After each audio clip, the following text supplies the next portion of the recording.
When I was 22 years old, I wrote The City in the Pillar, and that was my first, as they say, international success. First American novel to depict homosexual sex explicitly.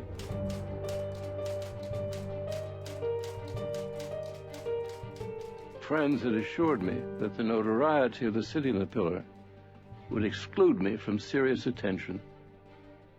In the spring of 1948, The City in the Pillar was a bestseller. Made Gore a lot of money, but he became notorious.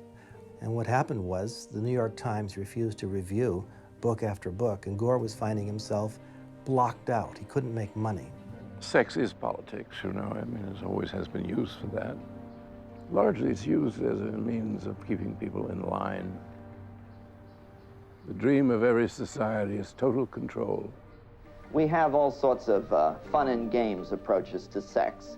And homosexuality is just one of a number of such things, all tending towards the subversion of our values.